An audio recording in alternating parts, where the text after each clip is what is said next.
को ये light of कर देंगे तो और अच्छा दिखेगा। तो ये जो हमारा टॉपिक है साधु संग, है ना। और कार्तिक के महीने में हम सबका अनुभव होगा जब हमारा साधु संग थोड़ा बढ़ गया, है ना, क्योंकि डेली आ रहे हैं, है ना, डेली भगवान के विषय में सुन रहे हैं, डेली यशोदा दामोदर को दीपदान दिखा रहे हैं, डेली प्रसाद ले रहे हैं, है ना। तो भक्ति में बढ़ने के लिए बहुत महत्वपूर्ण है हम साधु संग करें। तो आज का जो टॉपिक है इसमें 2 पार्ट रहेंगे। एक, साधु संग का महत्व क्या है हमारे लिए, क्यों इतना जोर दिया जाता है। दूसरा, साधु संग किस प्रकार से करें।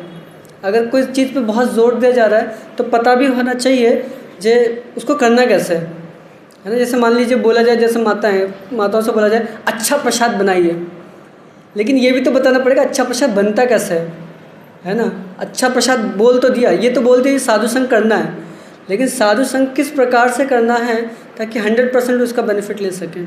तो 2 पार्ट में हम लोग चर्चा करेंगे। पहले साधु संग का क्या महत्व है और फिर उसको किस प्रकार से हमें करना चाहिए। तो मंगलाचरण बोल के हम लोग शुरू करेंगे। ओम ज्ञानं तिमिरान्धस्य ज्ञानाञ्जनशलाकया चक्षुरुन्मीलितं येन तस्मै श्रीगुरुवे नमः। श्रीचैतन्यमनोभीष्टं स्थापितं येन भूतले स्वयं रूपा कदा मह्यं ददाति स्वपदान्तिकं। वन्देऽहं श्रीगुरो श्रीयुतापदकमलं श्रीगुरो वैष्णवांश श्रीरूपं साग्रजातं सगण रघुनाथान्वितं तं सजीवं साद्वैतं सावधूतं परिजनसहितं कृष्णचैतन्यदेवं श्रीराधा कृष्णपादान् सगण ललिता श्रीविशाखान्वितांश्च। हे कृष्ण करुणा सिंधु दीनबंधु जगतपते गोपेश गोपिकाकांत राधाकांत नमस्ते। तप्त कांचन गौरांगी राधे वृंदावनेश्वरी वृषभानुसुते देवी प्रणमामि हरिप्रिये। वाञ्छाकल्पतरुभ्यश्च कृपा सिंधु एव च पतितानां पावनेभ्यो वैष्णवेभ्यो नमो नमः। जय श्री कृष्ण चैतन्य प्रभु नित्यानंद श्री अद्वैत गदाधर शिवासादि गौर भक्तवृंदा। हरे कृष्णा कृष्णा कृष्णा हरे हरे, हरे राम राम राम हरे हरे। नमो विष्णुपादाय कृष्णपृष्ठाय भूतले श्रीमते भक्तिवेदांत स्वामिनिति नामिने। नमस्ते सरस्वती देवे गौरवाणी प्रचारिणे निर्विशेष शून्यवादी पाश्चात्यदेशतारिणे। मूकं करोति वाचालं पङ्गुं लङ्घयते गिरिं यत्कृपातमहं वन्दे श्रीगुरुदेवतादिनं परमानन्दमाधवं श्रीचैतन्येश्वरम्।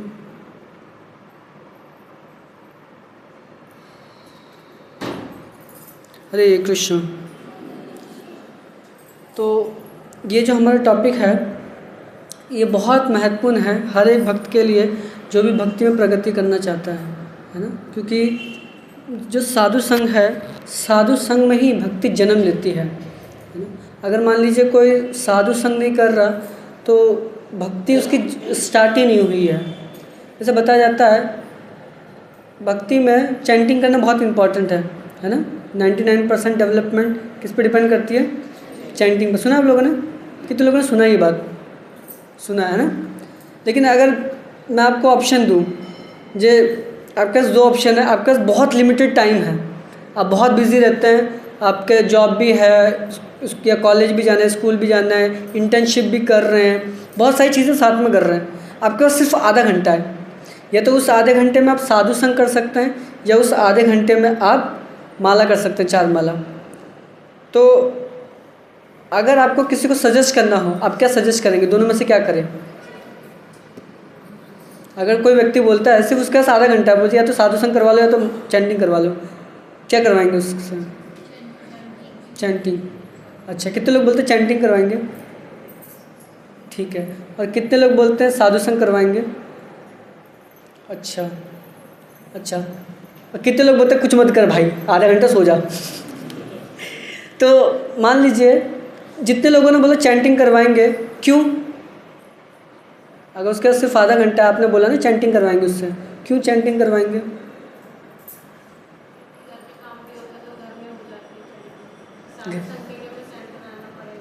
अच्छा, साधु संकला में सेंटर आना पड़ेगा, इसलिए घर पे बैठे बैठे माला कर सकते हैं, घर के भी काम हो जाएंगे। और क्या लगता है क्यों चैंटिंग बोला? यस, चैंटिंग करेगा तो हाफ एन आवर ज़्यादा प्रोडक्टिव होगा।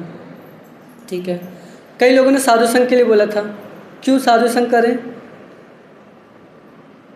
हाथ तो खड़ा किया था आप लोगों ने, अभी दूसरे की तरफ देखा, तू तो नहीं था भाई। क्यों साधु संघ करें? आपने बोला ना ठीक है आधा घंटा, कई लोगों ने तो चैंटिंग के लिए बताया रीज़न, आपने क्यों बोला जिस साधु संघ करे वो? क्योंकि टॉपिक यही लिखा है। यस, साधु संघ करे बिना विवेक नहीं होता। ठीक है, तो विवेक नहीं होगा उससे फिर भक्ति नहीं होगा। लेकिन बहुत बुद्धि लगा के भी कोई ज़रूरी नहीं है व्यक्ति भक्ति करे। रावण तो बहुत विद्वान था, उसके पास तो बहुत बुद्धि थी, लेकिन फिर भी वो अच्छा ठीक है। और क्या लगता है क्यों साधु संघ बोला? अच्छा, कितने लोगों ने बोला था? हाथ खड़ा करिए पहले तो। अब कम हो गए। ठीक है, तो एक्चुअली क्या है, हमें ना अगर किसी व्यक्ति को अगर ये बोले ना जब मेरे पास बहुत कम समय है, या तो माला कर लो या तो साधु संघ कर लो, हमें साधु संघ करने के लिए बोलना चाहिए। क्यों? साधु संघ वो करेगा ना तो साधु के संग में उसको बुद्धि मिलेगी, जैसे माता जी ने बताया, जो वो और दिन के समय में कैसे समय निकाल के माला भी कर सकता है, रीडिंग भी कर सकता है, हियरिंग भी कर सकता है, वो सारी चीज़ें कर लेगा। लेकिन अगर उसको क्या करना पड़ेगा? साधु संघ। जब वो भक्तों के संग में आएगा ना, भक्त लोग उसको बता देंगे, प्रभु जी ये काम फालतू के हैं, इसको हटाओ, है ना, थोड़ा जल्दी उठा करो, रात को बहुत लेट सोते हो। तो उसको जो लग रहा है ना मेरे पास समय नहीं है, वो साधु का संग करेगा तो साधु संग में उसको पता चल जाएगा इसका बहुत सारा समय है जो वेस्ट हो रहा है, वो सारा समय भगवान की भक्ति में लगा सकता है। लेकिन वो सिर्फ आधा घंटा माला कर रहा है, तब हो सकता है वो सिर्फ माला ही करता रह जाएगा और कुछ नहीं कर पाएगा। लेकिन वो साधु संग करेगा तो माला भी कर लेगा, रीडिंग हियरिंग भी कर लेगा, और भगवान की अन्य जो सेवा है सब कर लेगा। आपको अगर आपको यकीन नहीं हो रहा ना, आप सब अपने जीवन को जरा ना ध्यान से देखिए, हम भक्ति में कैसे जुड़े। हम पहले माला करते थे फिर भक्तों से जुड़े, कि पहले भक्तों से जुड़े फिर माला करने शुरू की? फिर पहले लगता था टाइम होगा माला करने के लिए, लेकिन भक्तों से जुड़े, भक्तों से मिले, भक्तों ने बताया माता जी 2 माला करिए, फिर धीरे धीरे बढ़ा, 2 माला तो बहुत कम है, कम से कम 4 माला करिए, है ना। फिर एकादशी भी रखनी चाहिए, है ना, एकादशी भी रखने लग गए। फिर प्रभुपाद के ग्रंथ पढ़ने भी बहुत ज़रूरी है, ग्रंथ भी पढ़िए, है ना। फिर बोला माता जी सेवा भी करना चाहिए, है ना। फिर प्रभु जी यात्रा में नहीं चलोगे, है ना, यात्रा में नहीं चलोगे तो कैसे? धामवास कार्तिक के महीने में, चलो यात्रा में भी चलना है, यात्रा में भी चले गए। फिर बोला देखो अपराध से भी बचना है ना, अपराध भी नहीं करने। सारी चीज़ें करने लग गए हम, क्यों? साधु संग से। तो मोस्ट इम्पॉर्टेंट चीज़ क्या है? साधु संग, है ना। तो इस पर बहुत सारी चीज़ें हैं जो शायद आपने सुनी होंगी, शायद आपने पढ़ी होंगी, शायद आपको पहले से पता होगा, लेकिन जस्ट मैं आपको रिमाइंड कराऊंगा, ये आपको बस याद दिलाऊंगा। कई बार ना हमें ऑलरेडी मालूम होता है सब चीज़, लेकिन हम ना भूल जाते हैं। मैं हमेशा कहता हूँ हम सब ना हनुमान है ना। किसी एक जामवन की ज़रूरत होती है, जो जामवन हमें बताए उठो हनुमान, तुम लंका पार कर सकते हो, जाओ, है ना। तो हमें भी ना कई बार ना भक्ति में सारी चीज़ें लगभग क्लासेस में आते आते प्रभुपाद के ग्रंथों को पढ़ते सुनते ये समझ में आ जाने लगता है करना क्या है, लेकिन कई बार हम ना भूल जाते हैं, है ना। तो बस ये जो क्लास है आज की, इसमें बस रिमाइंड करा जाएगा आपको कि किस प्रकार से करना चाहिए। और हो सकता है कुछ आपके लिए नए पॉइंट भी निकले, क्योंकि यहाँ पे सब लोग हैं, है ना। कुछ पुराने भक्त भी हैं, कुछ नए भक्त भी हैं, कुछ बीच वाले भक्त भी हैं जो 2-3 महीने से आना शुरू हुए होंगे। ये कोई ऐसा है जो सिर्फ कार्तिक में जुड़ा, इस साल कार्तिक में कनेक्ट हुआ, कार्तिक से आना शुरू किया किसी ने? कोई है ऐसा? कोई नहीं ऐसा, सब पहले से आ रहे हैं ना, ठीक है। तो बताया जाता है चैतन्य चरितामृत में, ये पीछे पीछे मेरे श्लोक बोल सकते हैं, दिख रहा है ना आपको? ठीक है, बोलिए। साधु संग कृष्ण भक्त श्रद्धा यदि है, भक्ति फल प्रेम होय, संसार है क्षय। तो बता रहे साधु संगे कृष्ण भक्त श्रद्धा यदि हो, अगर साधु संग में कृष्ण भक्तों के संग में अगर किसी की श्रद्धा है तो भक्ति फल, भक्ति का फल क्या है? क्या है भक्ति का फल?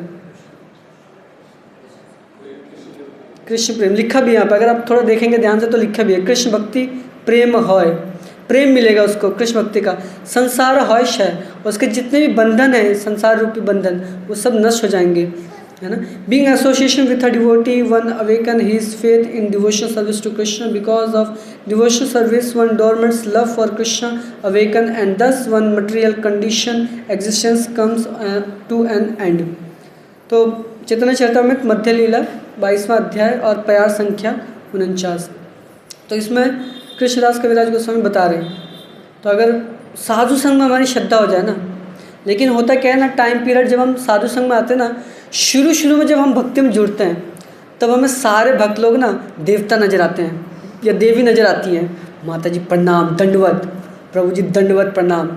लेकिन धीरे धीरे ना वो देवी देवता ना मनुष्य नजर आने लगते हैं, धीरे धीरे इतने भी महान लोग नहीं हैं, हम जैसे ही हैं। फिर धीरे धीरे ना असुर नजर आने लगते हैं, ऐसे बताया ये भक्त हो के ऐसा करता है, ये तो भक्ति नहीं हो सकता है। तो धीरे धीरे हमारी केमिस्ट्री चेंज होती है ना। पहले कहाँ हम देवी देवता की तरह देखते थे, तो धीरे धीरे हमारी श्रद्धा ना भक्तों के संग में कम होने लगती है।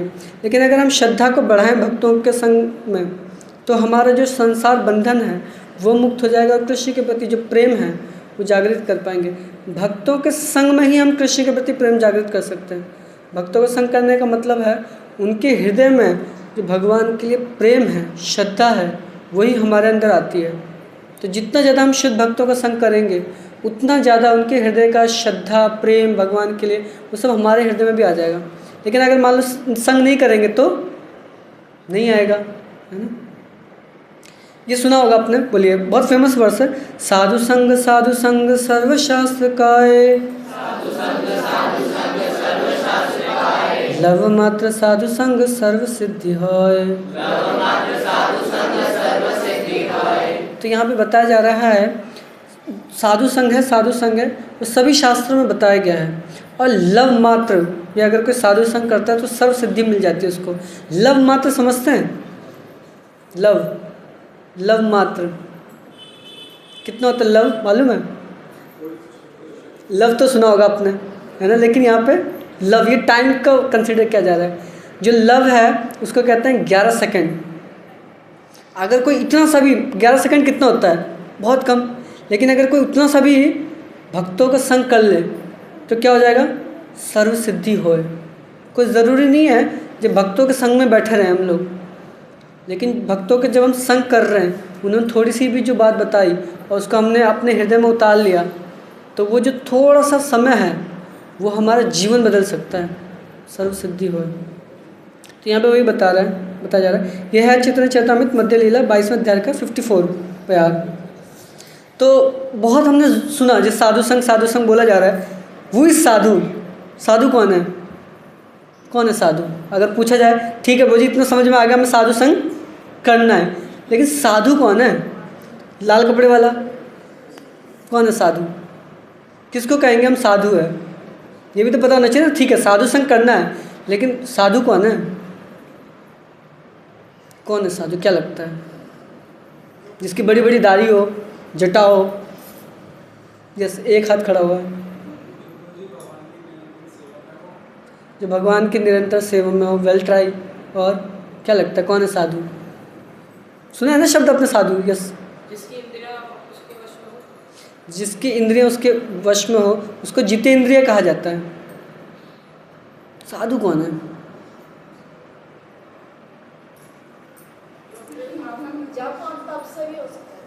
नहीं, जप और तप से हो सकता है। क्या हो सकता है?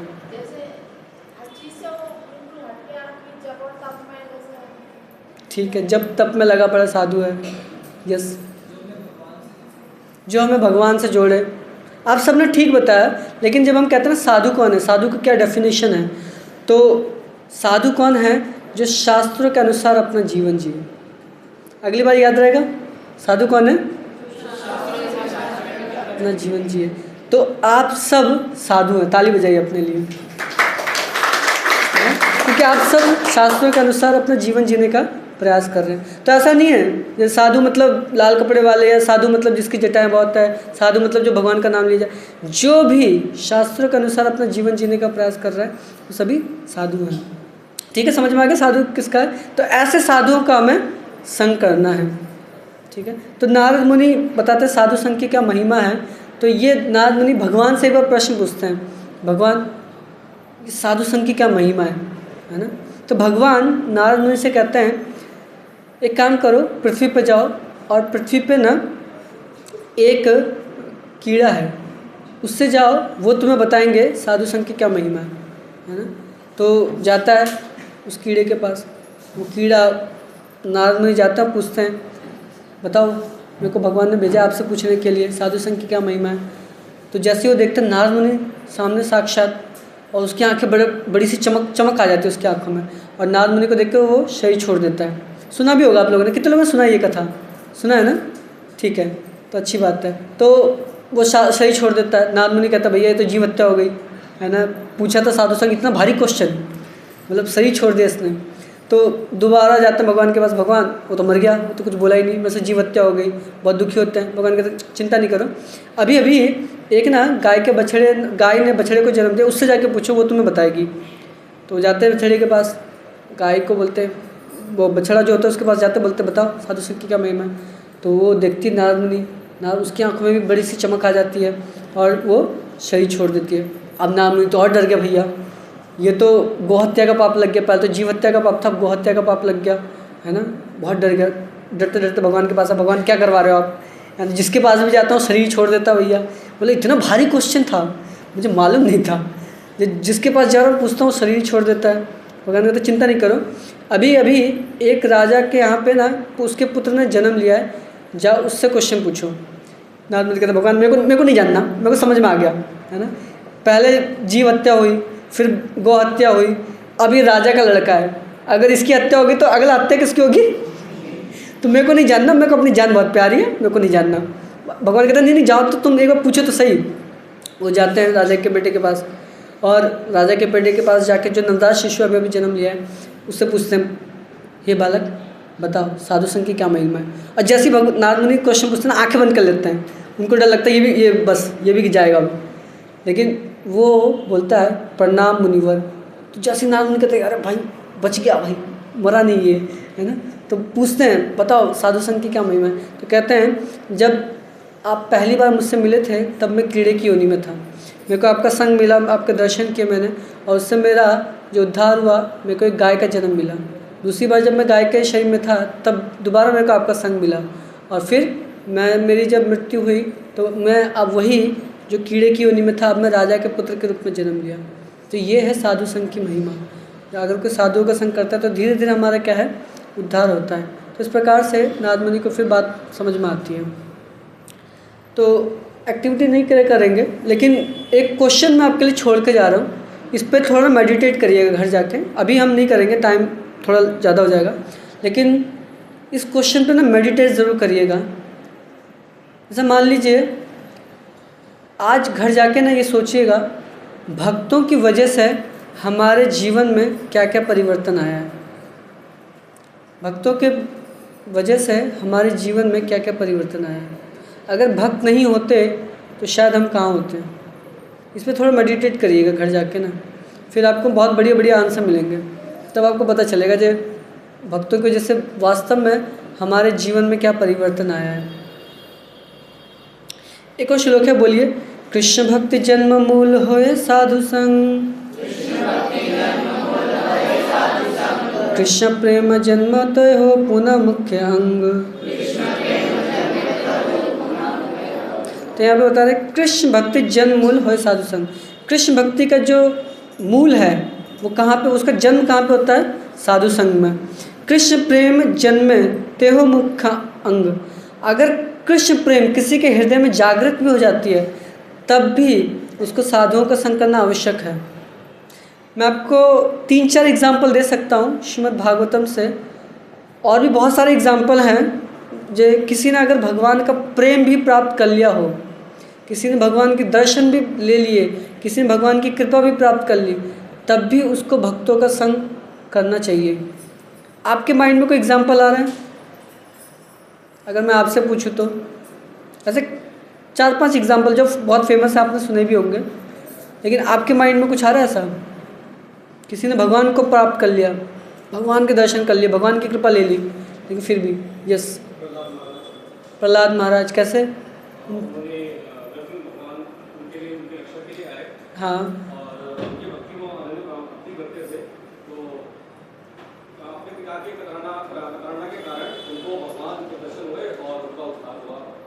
नहीं ठीक है, लेकिन उन्होंने भगवान के दर्शन हुए, भगवान की कृपा मिली, उसके बाद भक्तों का संग किया।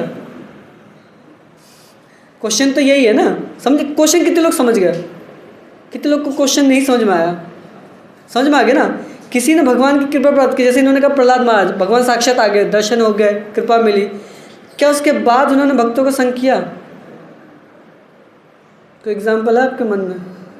यस,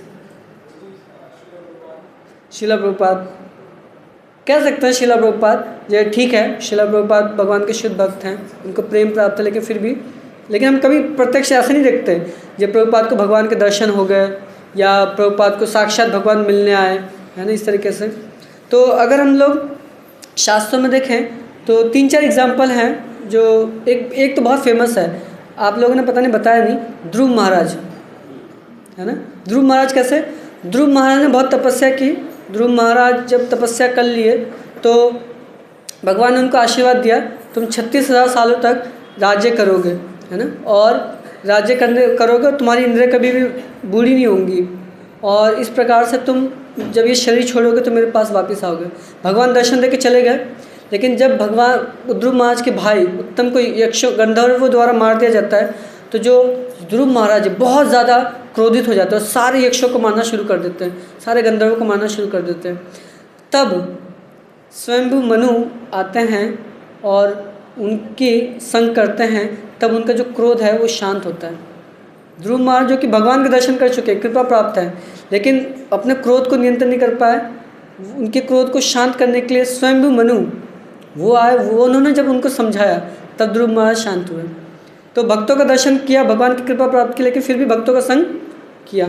दूसरा एग्जाम्पल है श्रीमद् भागवतम 4th कैंटो में ही प्रचेतास का। प्रचेतास जो हैं उन्होंने भगवान का दर्शन किया, भगवान ने उनको आशीर्वाद दिया, और भगवान उनकी तपस्या से नहीं बल्कि उनका जो आपस में प्रेम था, जो समन्वय के साथ वो तपस्या कर रहे थे, उससे बहुत प्रसन्न हुए। लेकिन भगवान की तपस्या भगवान की तपस्या करने के बाद, भगवान के दर्शन प्राप्त करने के बाद, उनसे आशीर्वाद लेने के बाद भी बाद में जो प्रचेतास गण हैं वो नारद मुनि का संग करते हैं। एक और एग्जाम्पल आता है श्रीमद् भागवतम 4th कैंटो में ही, जो पृथु महाराज हैं।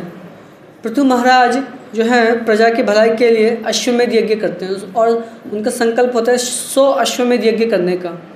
तो 99 यज्ञ जब वो कंप्लीट कर लेते हैं तो इंद्र को बड़ा भय लगता है, तो इंद्र आता है, जो 100वां अश्वमेध यज्ञ का घोड़ा होता है उसको चुरा लेते हैं, और बार बार चुरा लेते हैं, बार बार लेके आते हैं, बार बार चुरा लेते हैं। तो पृथु महाराज को बहुत क्रोध आ जाता है, तो पृथु महाराज कहते मैं ही इसको मारूंगा। तो बहुत लॉन्ग स्टोरी है, जो पुरोहित कहता है आप मत मारिए, हम ही ऐसा मंत्र बोलेंगे जो यज्ञ में खुद गिर जाएगा। तब ब्रह्मा जी आते हैं, पृथु महाराज को समझाते हैं, तो ब्रह्मा जी की बात को मान के जो पृथु महाराज है शांत हो जाते हैं और अपना 99 यज्ञ पे ही कंप्लीट कर देते हैं। ब्रह्मा जी की जब वो बात मान लेते हैं तो स्वयं उनके यज्ञ कुंड से साक्षात भगवान विष्णु प्रकट होते हैं, और विष्णु उनको आशीर्वाद देते हैं, उनसे प्रार्थना करते हैं, उनको दर्शन देते हैं, और जब भगवान चले जाते हैं तब उनको संग मिलता है सनत कुमार का। ब्रह्मा जी के जो 4 पुत्र हैं जो कि भगवान के भक्त हैं, तो भगवान ने दर्शन दे दिया, भगवान ने आशीर्वाद दिया, उसके बाद भी उनको भक्तों का संग मिला। उन्होंने भक्तों का संग किया, उनकी अभिलाषा है भक्तों का संग मिले। ध्रुव महाराज भी भगवान से जब प्रार्थना करते हैं तो कहते हैं मुझे आपके भक्तों का संग चाहिए, है ना। एक और एग्जाम्पल आता है बलि महाराज का। बलि महाराज को जब भगवान ने कृपा की उनको सुतल लोक भेज दिया, तो सुतल लोक इसलिए भेजा ताकि वो प्रहलाद महाराज के वहाँ पे संग कर सके। ऐसे ही बहुत सारे एग्जाम्पल हैं। कई बार ना हम जब पढ़ते हैं या सुनते हैं ना तो हमें रजिस्टर करना चाहिए, हमें ना देखना चाहिए जो कैसे ये करते हैं, है ना। तो 4 एग्जाम्पल दिए मैंने, आपको याद रहेगा। पहला एग्जाम्पल कौन सा था? दूसरा एग्जाम्पल प्रचेताओं का, तीसरा पृथु महाराज, चौथा बलि महाराज। याद रहेगा, ये सब भगवान की कृपा पात्र हैं, सबको भगवान ने दर्शन दिया, आशीर्वाद दिए, लेकिन भगवान के दर्शन कृपा प्राप्त करने के बाद भी फिर भी भक्तों का संग किया। तो इसलिए यहाँ पे बता रहा है, कि अगर किसी को कृष्ण प्रेम भी जन्म ले ले ते हो पुनः मुख्य अंग, तब भी ये जो भक्तों का संग है मुख्य अंग ही रहेगा। ऐसा नहीं आप भगवान की हमें कृपा प्राप्त हो कि अब इन सब भक्तों से हम ऊपर उठ चुके हैं, अब इन भक्तों का संग नहीं करना है, ऐसा नहीं है, तब भी भक्तों का संग करना है। तो यहाँ पे यही बता रहा है, root cause of devotional service to Lord Krishna is association with advance devotee, even when once dormant love for Krishna awaken, association with devotees still must essential. तब भी वो बहुत ज़रूरी है भक्तों का संग करना। तो चाहे आप किसी भी स्तर में हो, भक्तों का संग करना हमेशा बहुत ज़रूरी है ना। कभी ये नहीं सोचना चाहिए मैं सब आ गया, है ना। सॉरी, चैतन्य चरितामृत मध्य लीला 22वें अध्याय का 43वां प्यार, भरत महाराज, सॉरी फॉन्ट थोड़ा गड़बड़ हो गया, भरत महाराज के केस में हम लोग देखते हैं, ये जो भरत महाराज हैं वो भाव के स्तर पे थे, लेकिन भाव के स्तर से उनका पतन हुआ जस्ट बिकॉज उनके पास कोई भक्तों का संग नहीं था, कोई उनके कान पकड़ने वाला नहीं था। कहाँ हिरन के पीछे भाग रहे हो, बैठो इधर माला करो, कोई उनको बताने वाला नहीं था। लेकिन कई बार ना हमें क्या लगता है, भक्त लोग रोकते टोकते ना, हमें लगता है यार ये लोग बहुत रोकते टोकते हैं, है ना, इधर नहीं आएंगे, इनकी नहीं सुनेंगे, इतना रोक टोक हमें पसंद नहीं, है ना। कोई रोके नहीं, कोई टोके नहीं, है ना, हम तो ये चाहते हैं। लेकिन भक्तों के संग का ये फ़ायदा है, जो भक्तों के संग में ही हम बचे रहेंगे, वरना जो जड़ भरत महाराज हैं वो भाव के स्तर से उनका पतन हो गया। पता जाता है कोई अगर कर्म योगी है, ज्ञान योगी है, ध्यान योगी है, अष्टांग योगी है, उसको ना भक्तों के संग की आवश्यकता नहीं है। बाकी जितने योग है उसमें आप वन मैन आर्मी हो, आप अकेले कर सकते हो, कोई आपको दिक्कत नहीं है। लेकिन जब बात आती है ना भक्ति योग की, तो इसमें साधु संग करना आवश्यक है। बिना साधु संग किए हम भगवान को प्राप्त नहीं कर पाएंगे, भगवान की कृपा का आकर्षित नहीं कर पाएंगे। और प्रोसेस में हो सकता है आप अगर कर्मयोग करेंगे ठीक है, कर लेंगे, ज्ञान योग कर लेंगे, ज्ञान योग कर लेंगे, अष्टांग योग कर लेंगे, लेकिन जब बात आएगी भक्ति योग की, भक्ति योग नहीं कर पाएंगे अकेले। भक्तों के संग में ना हमें बल मिलता है, जिससे हम भक्ति आसानी से कर पाते हैं। तो श्रीमद् भागवतम 10th कैंटो में मुचकुंद महाराज, सुना आपने नाम मुचकुंद महाराज का, श्रीमद् भागवतम, वो भगवान से ये प्रार्थना करते हैं, मेरे पीछे पीछे दोहराइएगा। भावापवर्गो भ्रमतो यदा भवे जनस्य तर्ह्यच्युत सतामगम सत्संगमो यही तदेव सद्गतो परे वरेशे त्वयि जायते मति। तो यहाँ पे जो मुचकुंद महाराज हैं वो भगवान से प्रार्थना करते हैं कि जब किसी जीवात्मा का आप भौतिक जीवन समाप्त करना चाहते हैं, तब उसको क्या है, आप भक्तों का संग उसको प्रदान कर देते हैं। तो मान लीजिए हम सबके जीवन में भक्तों का संग है या नहीं है, इसका मतलब क्या है, ये हमारा आखिरी जीवन है भगवान की तरफ से।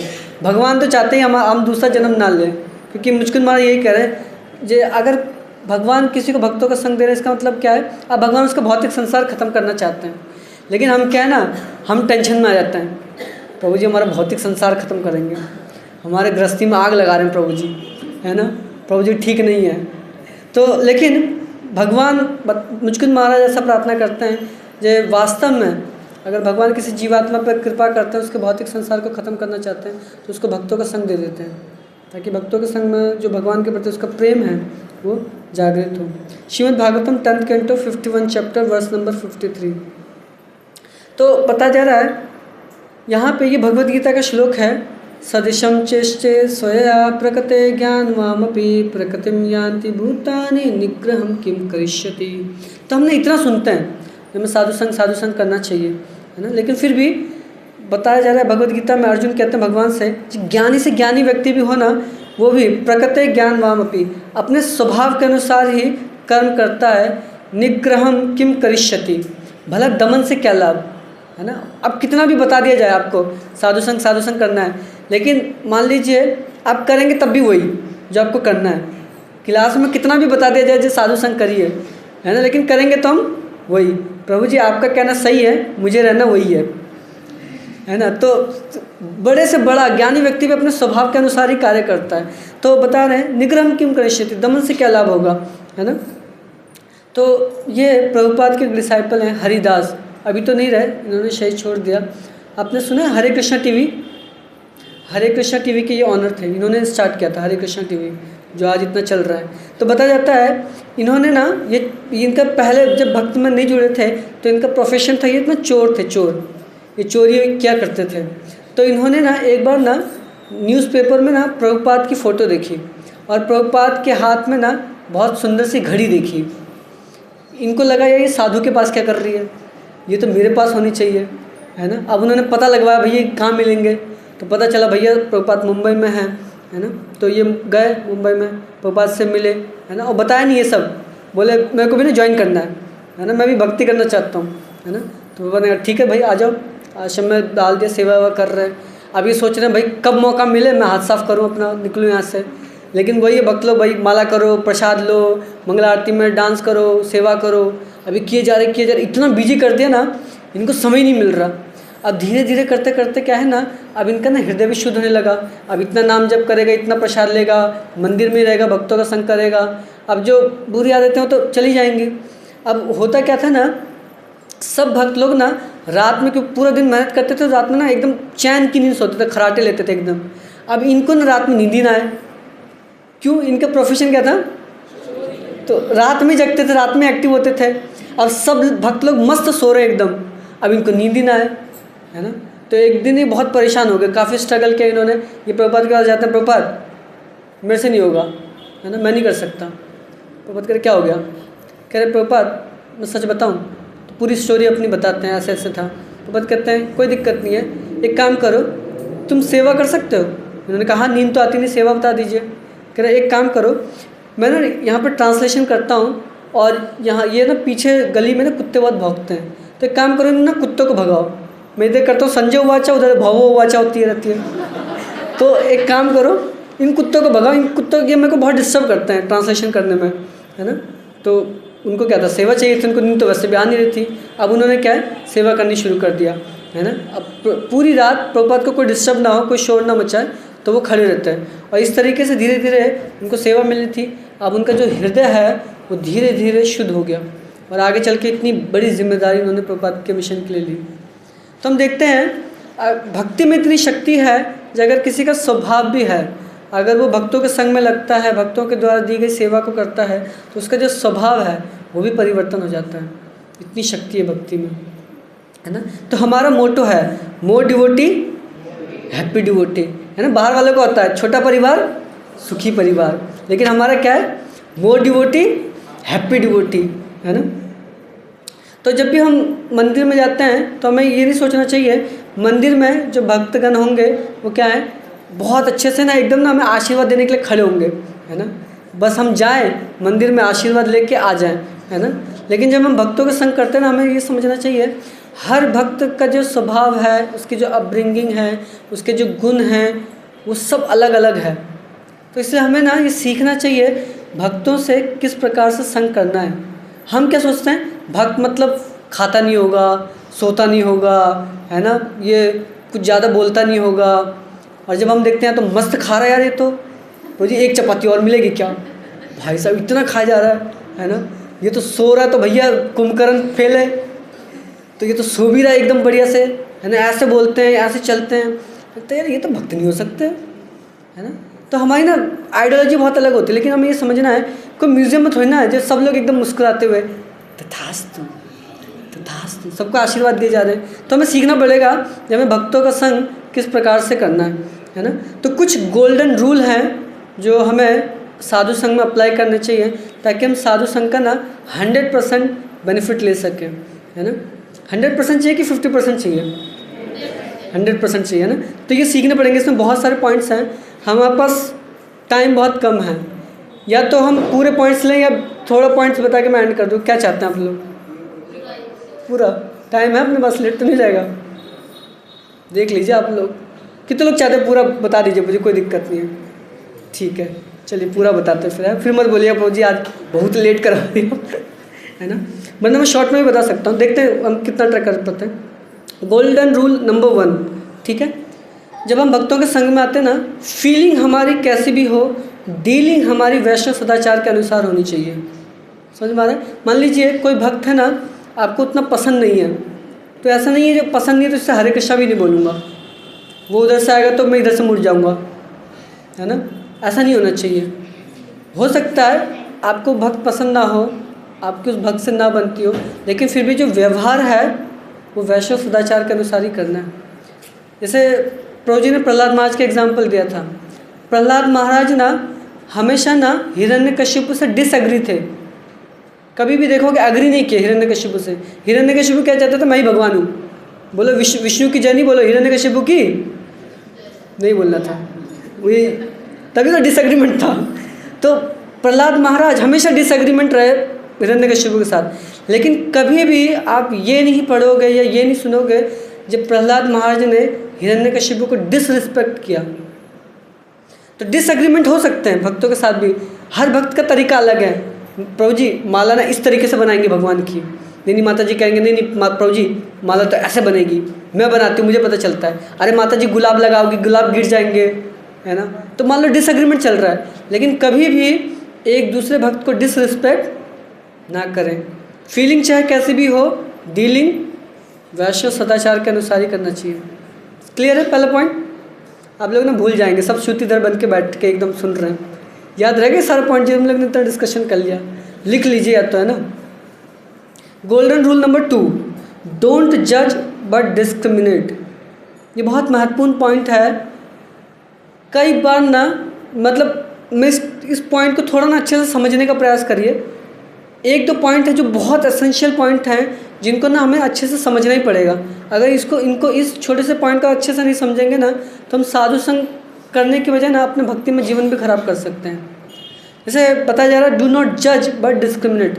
जज करना का मतलब होता है ये भक्त तो ऐसा ही है ना, ये भक्त तो अब खराब ही है, ये भक्त तो ऐसे ही बोलता रहता है, ये भक्त देखो जब में सोता रहता है, जज कर लिया। लेकिन डिस्क्रिमिनेट करने का मतलब क्या है, वो भक्त जो कर रहा है मेरे को मतलब नहीं है, भगवान की सेवा में लगा हुआ है, मेरे को कोई दिक्कत नहीं है। लेकिन डिस्क्रिमिनेट का मतलब क्या है, मैं वैसे भक्तों का संग करूँगा जिस भक्तों के संग में मुझे प्रेरणा मिलती है भक्ति में आगे बढ़ने के लिए। मैं वैसे भक्तों का संग करूँगा जिन भक्तों के संग में मुझे अच्छा लगता है श्रवण कीर्तन करना, भगवान का नाम जप करना। मैं वैसे भक्तों का संग करूँगा जो हमेशा मुझे भक्ति करने के लिए उत्साहित करते रहते हैं।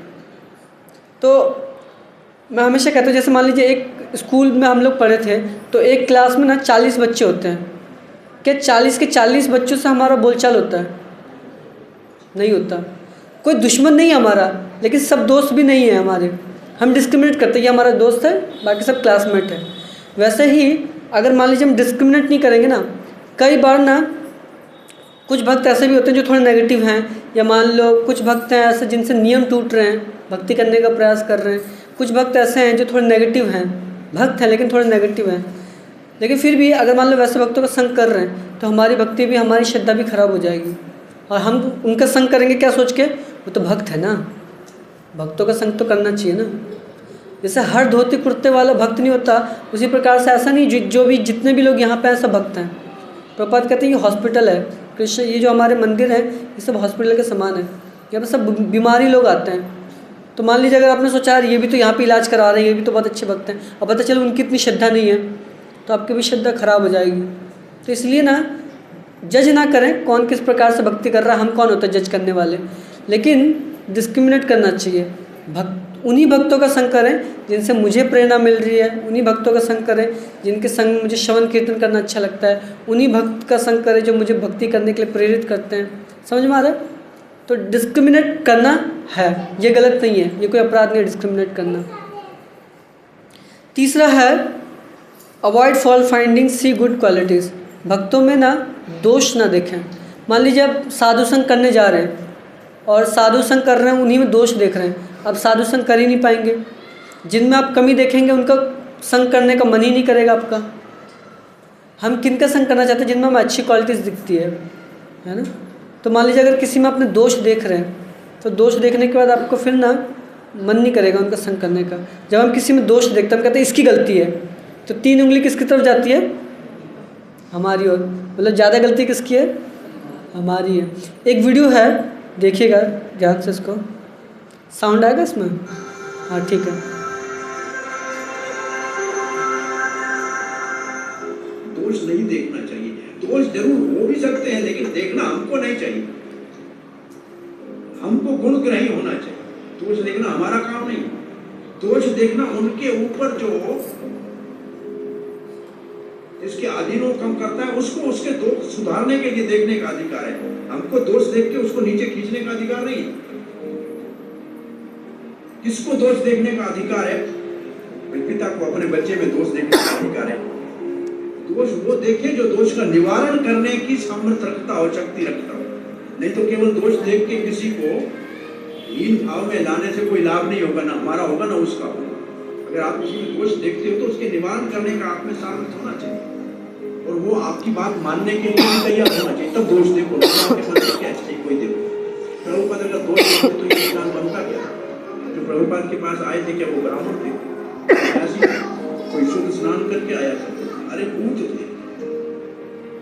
हाँ ऐसे न बालों का पता, न स्नान का पता, न कपड़े का पता, न खाने का पता, कैसे थे भगवान जाने। लेकिन प्रभुपाद ने उनमें एक चीज देखी कि इनको नाम जपने में, कीर्तन करने में, सांस बजाने में थोड़ा सा रुचि है, तो हरे कृष्ण जपाया और इतने महात्मा हो गए। उनके अंदर से महात्मा कितने निकल आए। तो ऐसे दोष देखने से थोड़ी ऐसे हो सकता है।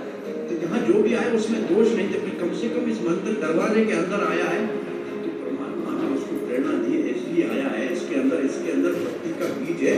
इसको अच्छी तरह से हवा दो, इतनी हवा दो, इतनी हवा दो कि उसके अंकुर सब उसकी भक्ति की आग से जल के भस्म हो जाए और शुद्ध। तो सबके अंदर दोष नमल मत देखो, गुण की नहीं करो, सबका आदर करो। आज भी पूर्ण महासंघ के पास धरती के ऊपर है और सदा रहेंगे। और माँ प्रभुपाद ने तो हमको बनने का साधन बता दिया कि 24 घंटे काम में लगे रहो, लोगों को हरे कृष्ण जपाते रहो, तो तुम भी सिद्ध हो जाओगे। कोई मुश्किल नहीं सिद्ध होना। पहले चैतन्य महाप्रभु की कृपा के बगैर कृष्ण प्रेम नहीं मिल सकता। इसलिए चैतन्य महाप्रभु के विषय में हमको अधिक से अधिक सुनना, समझना और जानने के लिए प्रयास करना चाहिए। उसकी कृपा से ही कृष्ण प्रेम मिलता है। हरे कृष्ण। हरे कृष्ण। तो ये वीडियो में समझ में आया, दोष कौन देख सकता है? पिता और गुरु और हाँ तीसरा एक और था, नहीं वो तो हो गया ना। माता पिता अपने बच्चों में दोष देख सकते हैं। जो गुरु है वो अपने शिष्यों में दोष देख सकते हैं। और तीसरा है राजा, अपनी प्रजा में दोष देख सकता है। क्यों? उसको सुधारने के लिए। दोष किसको देखना चाहिए? जो उसका निवारण कर सके। अगर आप निवारण नहीं कर सकते, आपको लग रहा है मैं बताऊंगा सुनेगा नहीं, तो दोष देखने से कोई फ़ायदा नहीं है। और तीसरी चीज़ यहाँ पे जो बता रहे हैं, जो भी यहाँ पे आ रहा है ना, ये समझिए उसको भगवान ने भेजा है, भगवान का गेस्ट है ना। उसमें दोष नहीं देखना। अगर प्रभुपाद दोष देखते तो इतना बड़ा मूवमेंट कभी नहीं बनता, है ना। प्रभुपाद ने हिप्पीज आते थे, सोचिए कोई नहाते नहीं थे, कुछ नहीं था, कपड़ों का पता नहीं, खाने का पता नहीं, कुछ नहीं पता, लेकिन प्रभुपाद ने उनमें दोष नहीं देखा। प्रभुपाद ने उनमें गुण देखा और उस गुण को इतनी हवा दी जो वो भक्ति कर करके उनके जितने अवगुण थे सब जल के भस्म हो गए। तो हमें भी किसी भक्त में ना दोष नहीं देखना। चौथा पॉइंट है केयरफुल एंड ग्रेटफुल। भक्तों का संग करते समय ना सावधान रहना चाहिए और कृतज्ञता होनी चाहिए, हमें भक्तों का संग मिल रहा है। सावधान रहने का मतलब क्या है? कई बार ना बहुत ज़्यादा हम फेमिलियर हो जाते हैं भक्तों से, तो फिर क्या है, हम लोग ना अपराध करने लगते हैं। अत्यधिक घनिष्ठता से घृणा उत्पन्न हो जाती है। इंग्लिश में कहते हैं फैमिलिटी ब्रीड्स कंटेम्प्ट। तो बहुत ज़्यादा फैमिलियर ना हो, इसलिए केयरफुल रहें और ग्रेटफुल रहें। हमें भक्तों का संग करने का मौका मिल रहा है, बहुत कृतज्ञ होना चाहिए। और है यूनिटी इन डाइवर्सिटी। तो अनेकताओं में एकता देखनी चाहिए। हर भक्त यहाँ पे जो है ना, सब में अलग अलग गुण हैं, सब में अलग अलग टैलेंट है, सबको भगवान ने कुछ विशेष देकर भेजा है। तो इसलिए हम सोचे हर भक्त एक जैसे हो तो संभव नहीं है और अच्छा भी नहीं लगेगा सब भक्त ऐसे हो जाएं। जैसे मान लीजिए आप में से कितने लोग हैं जिनको पनीर की सब्ज़ी बहुत अच्छी लगती है, सबको अच्छी लगती है, लेकिन मान लो अगर डेली खिलाएं पनीर तो अच्छी लगेगी, तब अच्छी नहीं लगेगी। तो वैसे ही मान लीजिए सब हम जैसे हो जाए ना, हमें लगता है जो सब हम जैसे हो जाएं तब भी अच्छा नहीं लगेगा। ये सब अलग अलग है ना तो अच्छा लग रहा है। जैसे मान लीजिए कभी हम ना गुलदस्ता बनाने जाते हैं, किसी भगवान को ऑफ़र करते हैं, है ना, या मान लीजिए डेकोरेशन के लिए जाते हैं तो अलग अलग कलर के फूलों को एक साथ लेके आते हैं, तब देखने में अच्छा लगता है। लेकिन अगर सारे एक ही फूल हो, जैसे माला भी बनाई है तो बीच में गुलाब लगाए हैं, यहाँ पे वाइट फूल लगाया है, कई लोग पत्ते लगाते हैं, कई लोग मोती लगाते हैं, तब अच्छा लगता है कि सिर्फ एक ही माला हो सब अच्छा लगता है जब अलग अलग हो, है ना। तो इसलिए ये जो जितने भी भक्त हैं ना ये अलग अलग जो आए हैं ना इसलिए अच्छे लग रहे हैं। इसलिए हमें ये सोचना चाहिए ये स्वाभाविक है और ये आवश्यक भी है, ये सब अलग अलग रहे। सब मान लो एक ही तरीके के हो जाएंगे तो अच्छा ही लगेगा, है ना। तो अनेकताओं में एकता देखनी चाहिए। ठीक है, यहीं पे हम लोग एंड करते हैं। किसी के मन में कोई प्रश्न है तो पूछ लीजिए, है ना। और भी बहुत सारे टॉपिक्स हैं ये कभी हम लोग अगली बार टाइम मिलेगा तो प्रयास करेंगे ये सब कवर करने का। ठीक है, ठीक है। एनी क्वेश्चन और क्वेरीज, किसी को कोई प्रश्न, कोई जिज्ञासा, कुछ पूछना हो? समझ में आ गया साधु संग कैसे करना है ना। कितना अच्छा समझाता हूँ ना मैं, सब समझ गया, किसी को कोई प्रश्न नहीं है, है ना। ठीक है, चलो हम यहीं पे एंड करते हैं। जगत गुरु श्रील प्रभुपाद की